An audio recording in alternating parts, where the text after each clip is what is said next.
pag-file nila sulod sa among opisina, Mm. duha ra gyud ilang madala. Okay. Kana nasunod yun na. But kanang sa gawas na Sa sa among opisina, di kin malikayan kay siya kung saan ni mag-discourage nga di magdala ang oh, mga supporters. Ang mga dalag supporters, yung mga kung ano mo kuyog. dag, daghan yung mga supporters, labi na ang ubang supporters nila nga di gyud mo patuo kay ila jud ipakita ipaday lang tinuod nga suporta. Mo na magkaigsuuna na to. So, Na, no? Saon man sa good, wala man sa good. Bisan gani kanang nakapile na sila sa ilang COC, oh, wala may matawag na to nga premature campaigning. oh, Legally speaking, wala okay. yung violation mga kampanya na sila. Mm. Ato, pahimangno lang kanila nga ipatuman nga po ng health protocols. Kay para ra po na sa ilang mga supporters, para sa atong mga butante, labaw na sa ilang kagalingon. Mm. Pasig madala sila sa kanang kuan sa bugso sa politika nga ka na kay pangampanya malimot na lang sila sa health protocol. Simbako basig di sila kaabot ng eleksyon. Mm. Attorney, kani mga nakapile silang COC kandidato na ba sila o makaproceed na ba sila sa pagpangampanya? Well, so far as the law is concerned, ang decision sa Supreme Court in Piñera versus Comelec, mao gyapon gisunod sa Comelec. Mm. Nagaingon nga ang bisag nag-file na sila sa ilang suiswi. Ang ilang pagkakandidato adto pa magsugod sa campaign period, no? Which sa national is 90 days before the election, sa local is 45 days before the election. Mao na siya ang pagkuan sa atong campaign period. So any violation sa Fair Elections Act, mao na siya ang balaod nga govern sa kanang pagpangampanya, no? Mm. Ato pa magsugod sa campaign period. So basically, wala na gyud premature campaigning. Okay. Attorney, atong isgutan ning substitution para sa kasayuran sa toga kay gisunan. Unsay mga pamaagi ning substitution, attorney? Una is ang pwede ra masubstitutan katong ni withdraw nga during at the time sa pag-file niya sa iyang COC na siya ICONA or Certificate of Nomination and Acceptance. Pasabot na siya partido, dili siya independente. So pinanglitan na kay ICONA sa usa ka partido, ni withdraw ka, ang substitute nimo dapat na ang COC, ang CONA po, same party. Okay. Withdraw ka nga, PDP laban ka. Pinig-withdraw nimo, ang mupuli nimo, dapat na po CONA sa kanang PDP laban. Okay. So, how about diri sa mga kuan kaning independente sila dayon adunay amo substitute adunay partido di na pwede, attorney Lionel? Dili, mo na diferensya ra sa kandidato nga naay political party. Okay. Na atong kandidato nga independent. An independent candidate cannot be substituted. Whether ni-withdraw siya, namatay siya, or na-disqualified siya, dili gid siya pwede substitutan. Kano sa mahitabo, attorney, kaning mga naka-file karon silang COC ma-disqualified? Disqualification. Yes, Kinahanglan na siya filean o petition for disqualification. okay. Ang litan, declaration of nuisance, or petition for cancellation of the COC, kana nga mga disqualification case, file sa kana o kanang petition for disqualification. Kay kinahanglan man na siya na due process ba, notice and hearing. Kanang sa kining mga nuisance candidate, duha ang paagyan. Una is if ang COMELEC moto proprio mo file nimo o kanang kuan. Among law department mo file nimo case for declaration of nuisance. So piringo na siya dito. Iserban kag notice, patungahon ka, supinahan ka, tungahon ka dito. Usually sa mga national candidates na sa katong mga naglan sa presidente, vice president, senator, no? Tanaw na sa COMELEC, if you have the capability to wage national campaign, national mga position ka. So, lansar-lansar lang ka, pero basta gusto ra ka mabutang sa newspaper, makita sa TV, wadyo ka intensyon nga mga kampanya, sa COMELEC moto proprio siya mismo ang mo-file og kaso nimo para matangtang ka. Pero sa mga local candidates, diri sa ubos, ang local candidates na to, as in, sugod na sa congressman, governor, vice governor, provincial board, mayor, vice mayor, o konsehales, kana siya nga mga posisyon, kinahanglan na mo file og petition for declaration of nuisance. Ang gialawan na is katong mga kandidato nga save nimo og posisyon sa mayor. Katupong ni kandidato og mayor mo to'y mo file nimo og petition for declaration of nuisance. So, sama sa kuan, due process kapon, kana malangay-langay, kay labi na musukol ka, no? Attorney, posible ba nga abtan pa ning election period o election day ang decision or as early as possible? Dako possibility, dako yung kay possibility kay. Remember, by December 15, the COMELEC would already start printing the ballots, no? Okay. So, mao nang makita nimo usahay kining mga disqualification cases sa mga nuisance, napagyud ang ilang pangalan pag abot sa eleksyon. Okay. No? Napagyapon ng ngalan pag abot sa eleksyon. Pero, that's one of the kuan kanang sa di nimo mabasol ang COMELEC kay unahon pa niyang national candidates. Ikaduha, there are only two division sa COMELEC, first and second division, to hear all these disqualification cases nationwide. So, medyo malangay yun ta, but in the end, ma-desisyonan na siya, ma-disqualified yun to, most probably, ang boto ato matapon sa katong ni file of petition. Attorney, nakalangay ba yun yung kausaban karon sa schedule kay imbis nga humanaunta ang atog registration sa to mga kaigsuna mga bubutar, mga butante. So na-extend man so nausab ang atog calendar of activities. So nakakuan ba ni nakahimo ba ni nakamugna ba ni problema sa inyong parts COMELEC? Yes, ang mahitabo gyud ani is yung pag-finalize na mo sa number of voters, pila ka buok presinto nga clustered precincts para gamiton sa election. Mao na mo gitawag project of precincts, mao na malangay. Okay. So di pa mi ka-determine dayon og pila ka buok ang botante sa matag presinto, sa matag clustered precincts, pila ka clustered precincts until such time nga mahuman mi sa November pa man ang ERB ani sunod, no? So langay gyud tan pagid mig December ay mga December 10 aya na mo ma-finalize pa ang number of voters. Attorney, ano na ba tay bago mga palisiya nga gipatuman sa extension sa registration nato? Well, ang bago ra gyud ana niya is wala na tay satellite registration nga mga tutag barangay. Okay. It's either mall or opisina sa COMELEC. So, mauna ang Cebu City, nara siya sa mga malls, no? Sa Mandawi na sa Center Mall, karong si Manaha, ang Cebu City na at sa Cebu City nga duha ka opisina, karong si Manaha na sa Galleria. Monday to Friday ra na siya, 8 to 5, except on the last day, October 13, no? So, 16 days na tanan. Sa second week, sa sunod na semana, ang Cebu City North District na sa Ayala Central Block, ang Cebu City South District adto sa SMC side, ipaduol niya sa iyang distrito, no?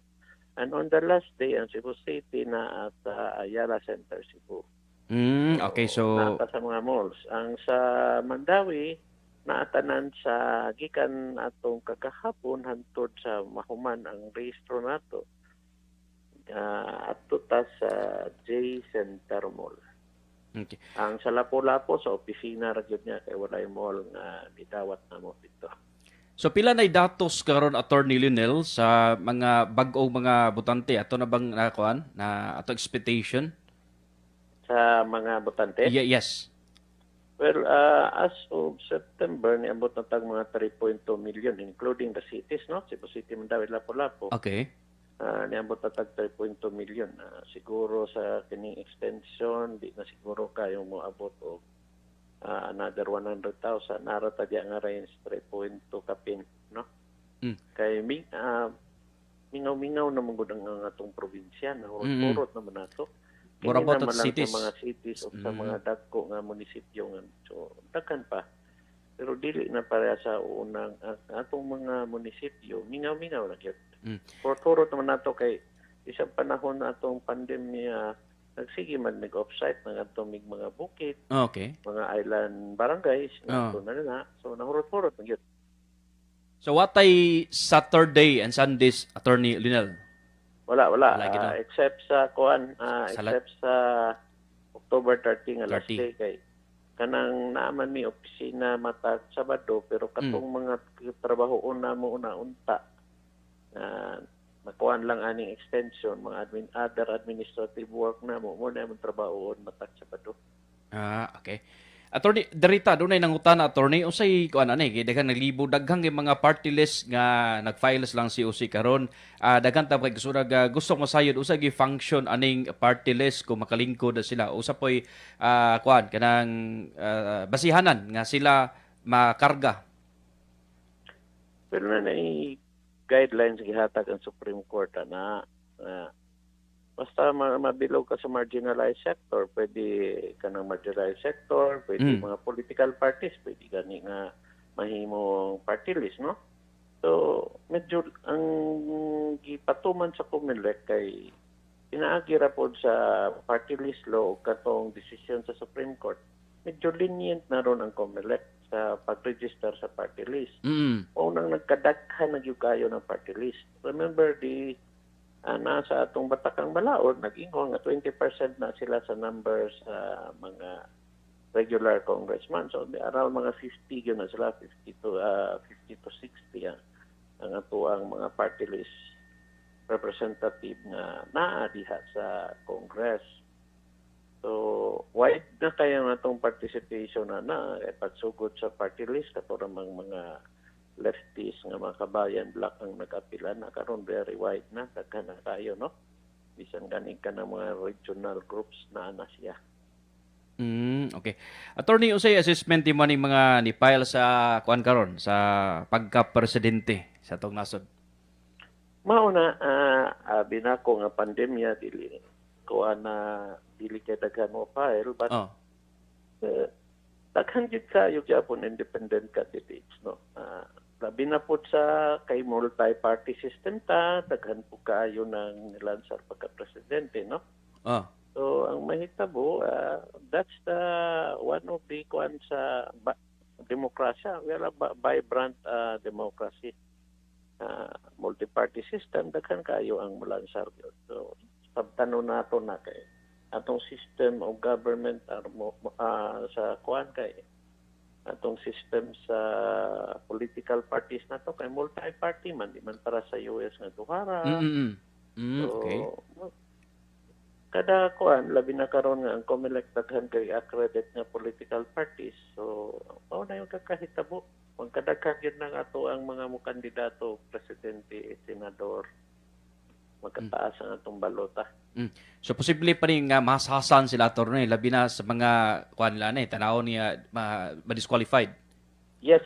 Mao na akong ikuan sa imo ganiha.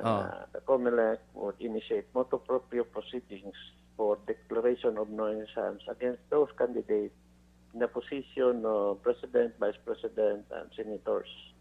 So makuan pa yun na siya,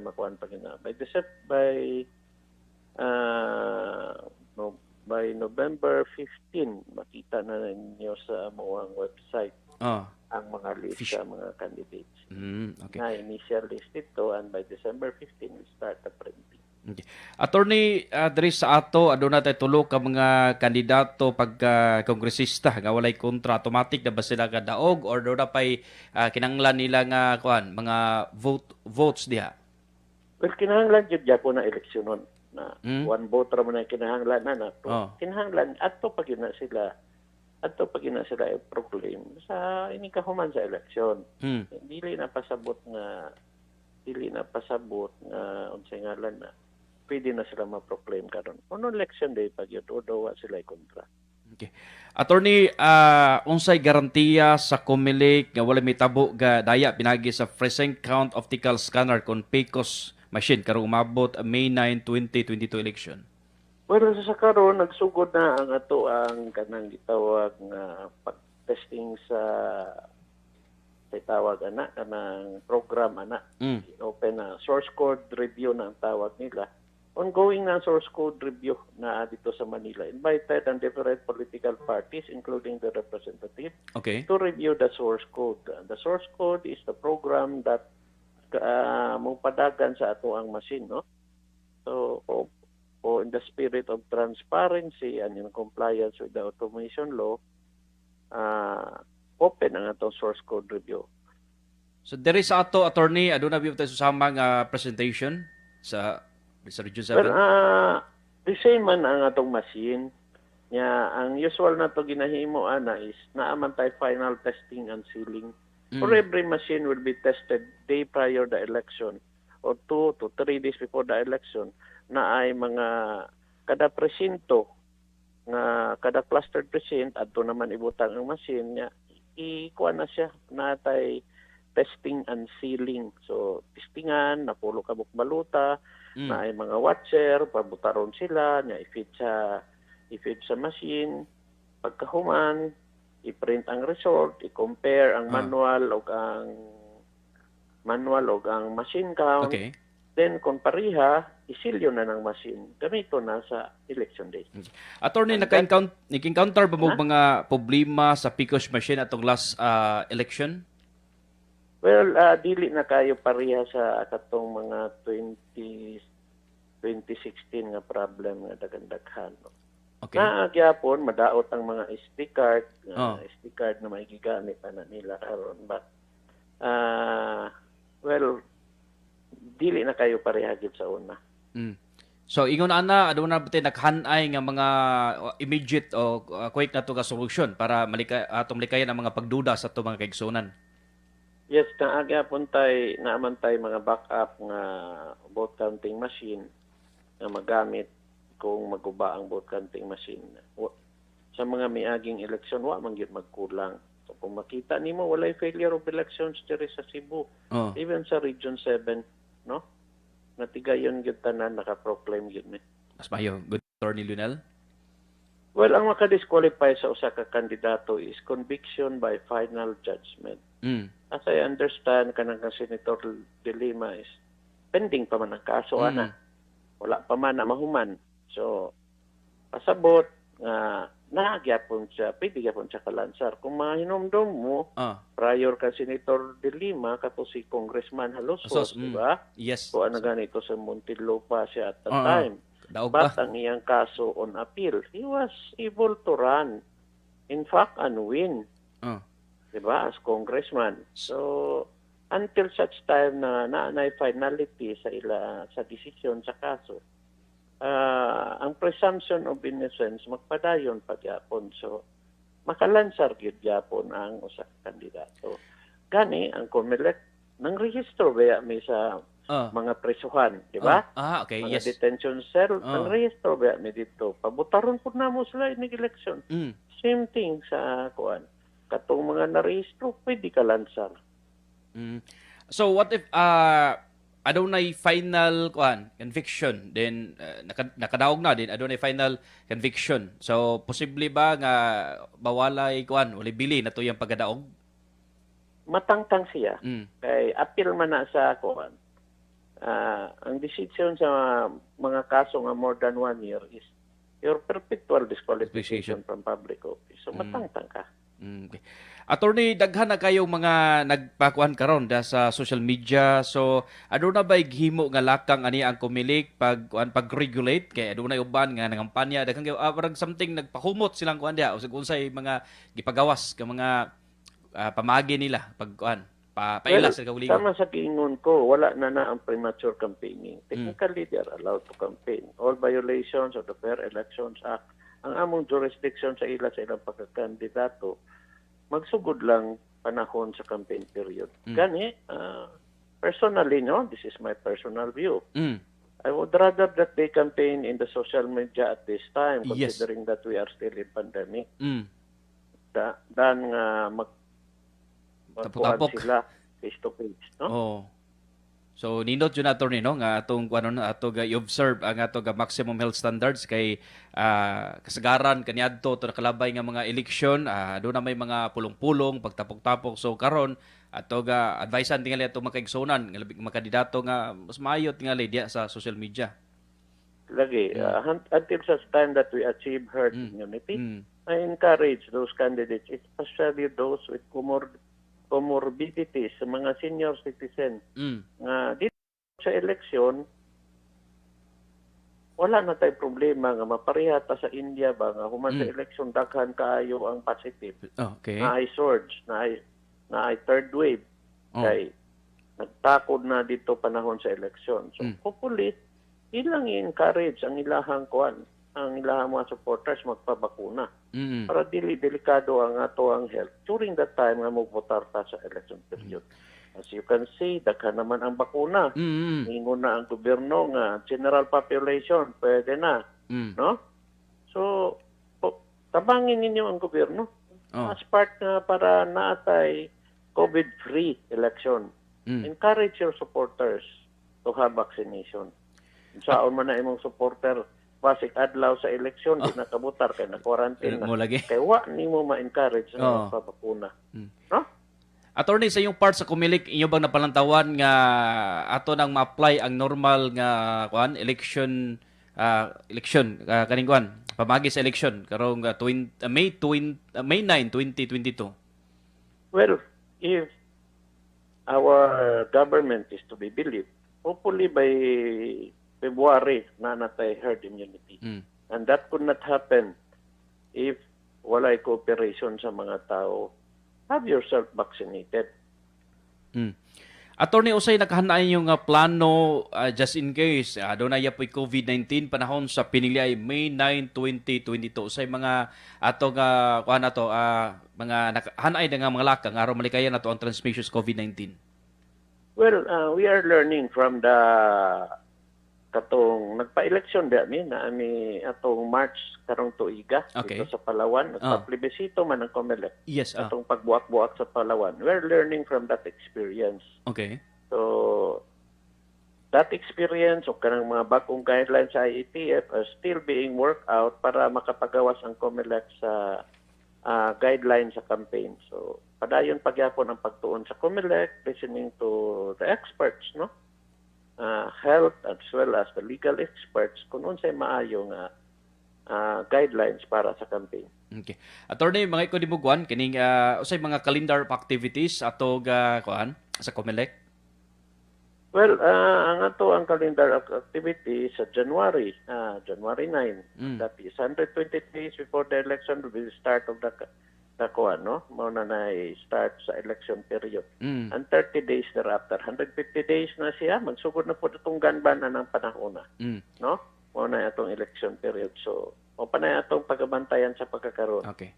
So, attorney, mga ikog parting statement nimo para sa tanan nato mga kaigsunan o lakip usab ang ato mga kandidato.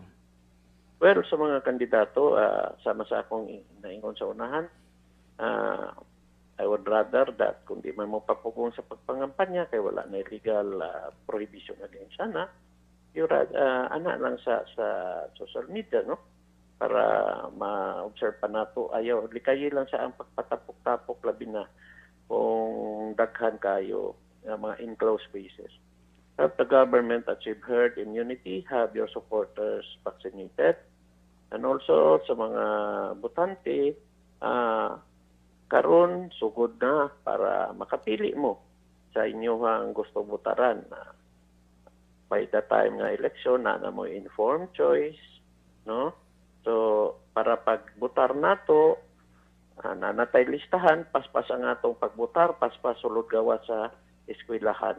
Kay the Comelec is preparing for pandemic election, but have yourself vaccinated so that we could have herd immunity during the elections. and we could have a safer election. Daghang salamat Attorney Lionel og bayong hapon kayo tanan sa Comelec Region 7. Okay. Daghang salamat. Okay.